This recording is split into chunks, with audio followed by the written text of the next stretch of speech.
We are continuing to roll out our response to the coronavirus and to this pandemic, and I want to encourage my colleagues to begin to think how we move past what is this immediate crisis that we are in, and that we begin to look toward what is going to happen in the future with our supply chains and our healthcare delivery systems. And as we talk about the problems that are before us today, let us not forget that 3 months from now, 6 months from now, a year from now, we need to be looking at today and saying, here were the lessons learned. And these are the steps that we have taken to make certain that it doesn't happen again. What we have learned, and what many Americans know, is something that some of us started working on a couple of years back.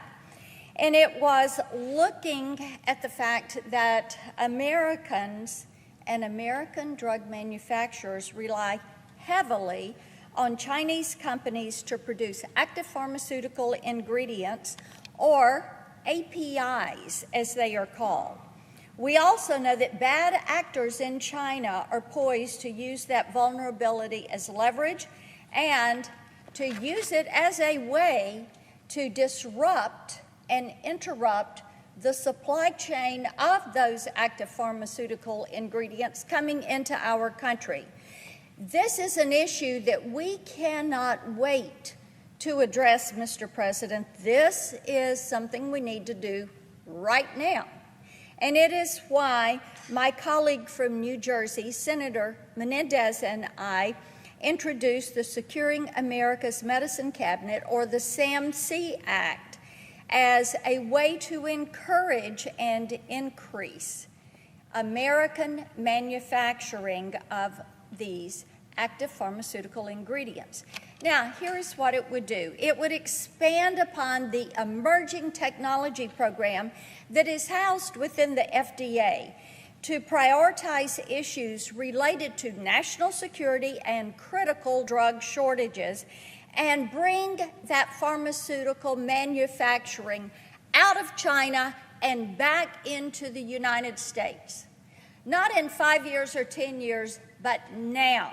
It is something that we need to do right now. In addition, the SAMC Act authorizes $100 million to develop centers of excellence for advanced pharmaceutical manufacturing in order to develop these innovations.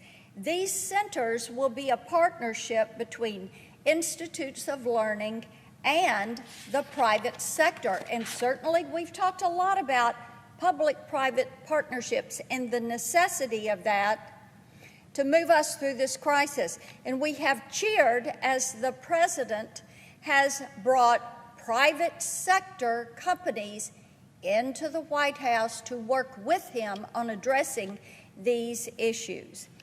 One thing we have to realize, and why this is important that we do it now, the number of API manufacturing facilities in China, it is still growing. They have found a vulnerability in our system. They are continuing to exploit that vulnerability. And although we don't yet know how dependent, down to the precise percentage, that we are on these Chinese APIs, we do know that the more Chinese products flow into the U.S., the more potential there is for trouble, and the more vulnerable we have our supply chain. The bottom line is that if we continue to rely on the Chinese to stay healthy, we're doing that at our own peril. So I'm asking my colleagues to join Senator Menendez and I and to support this legislation as a part of these coronavirus response efforts that we are making. The spread of the Chinese coronavirus has put considerable strains on our healthcare delivery system. Primary care physicians are overbooked, and potential patients are afraid of going to clinics at all for fear of putting an elderly, or a vulnerable person at risk. I'm in daily contact with physicians' offices, nurses' practices. I am hearing from those that care for elderly, that are caregivers for those with complex medical conditions, and this is a primary concern. For that reason, conversations here on Capitol Hill have turned toward boosting telehealth services to free up in-person appointments for those who need them the most. And I am so grateful that the Vice President and the Coronavirus Task Force has made this a priority. We appreciate that. Coverage of these efforts has made telemedicine feel to many like a new concept, but thank goodness we started building the foundation to support healthcare technology years before COVID-19 spread beyond China's borders. Mr. President, as just a little bit of history, back in 2015, when I was over in the House, I introduced the Software Act to eliminate red tape that was preventing innovation in healthcare delivery. The bill ended up being rolled into a piece of legislation called 21st Century Cures that we passed through the House in late 2015, and then in 2016 it cleared the Senate. What the Software Act did was to direct the FDA to come up with a more efficient way of approving healthcare software so that it would not discourage innovation. At that point, that is what we were beginning to see. The red tape just would pile on to new concepts in delivery, and by the time it got approved, a new generation of technology was beginning to emerge. So software's provisions made it possible for regulators and the private sector to bring us a lot of new innovations. We've got Teladoc, we've got Noom, we've got Fitbit, and hundreds of other healthcare applications that we carry on our mobile device. We've also seen many hospitals conduct post-operation care to patients once they go home. They're entering their data on a specific iPad specific to their surgery, and those physicians are monitoring their care and recovery. This push for responsible tech policy has gone hand in hand with efforts to bring broadband to rural and unserved areas. Last year, I introduced the Internet Exchange Act, which will enable these communities to support the high-speed internet connections telehealth software requires. Now, we all know that you cannot have access to 21st century healthcare or emergency response without access to high-speed internet. These concepts go hand in hand. And at a time when we are facing a global pandemic and the impact that that has on our country and our citizens, we know everyone needs that access and should be able to go in and access this care. Last year, as a part of a rural health agenda that my team and I developed, working with our state and local electeds, I introduced the Telehealth Across State Lines Act so that we could bring health care to the patient rather than always taking the patient to the health care. And I am so appreciative that Administrator Verma at CMS is paying close attention to this and is working carefully to relax some of the rules. Now, what telehealth across state lines would do, it would lead to the creation of uniform national best practices for the provision of telemedicine across state lines.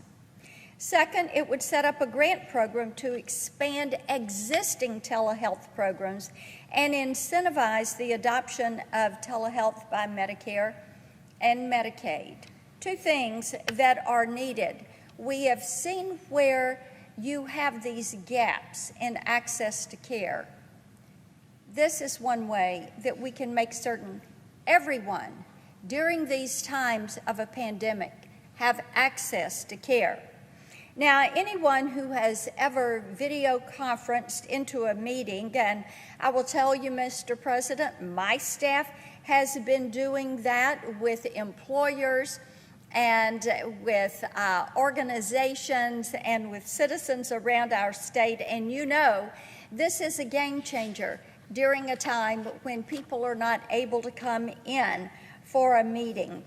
But my support for telemedicine has been grounded in more than just convenience. The forethought behind this push for telemedicine was to say, how do we make it more accessible? How do we make certain that the care you're able to receive does not depend on the zip code where you live? And right now, as we are talking about testing and communicating with the doctor and being curious as to if we have symptoms and how to treat systems, accessibility is so important.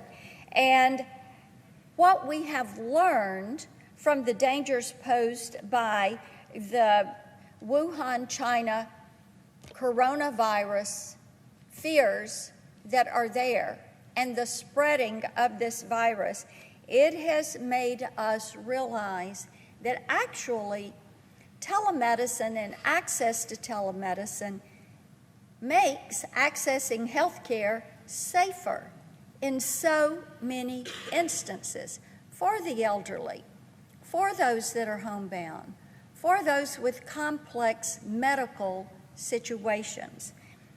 My colleagues will recall that during the first meeting that our conference had with the administration regarding the coronavirus response, I specifically asked officials with the Centers for Medicare and Medicaid Services to push for temporary relief of Section 1135 regulations. That would prevent patients from taking advantage of telehealth services, and aren't we grateful that that has been lifted? And we thank President Trump for greenlighting that. That is what you call a win for consumers that have a difficult time getting to the physician's office. And I will tell you, it's time for Medicaid and for private health insurers to get on board and to cover these telehealth services. For our private insurers, make it easier for those who are covered in your insurance plans to get to the care they need in a timely manner. For our state Medicaid officials, this will involve rethinking some of their licensure and other procedures. For insurance company, it will involve making complex but responsible business decisions. Let's remember, we are all in this fight against the coronavirus together. We are in this fight together. It is up to us to find solutions as to how Americans are going to be able to access the care they need when they need it. So we need to address these things immediately, because this is no longer just talking about convenience or being able to call into a meeting. The coronavirus has evolved into a global threat. Technology that can spare people from the risk of exposure should not be seen as a luxury or only available to a few.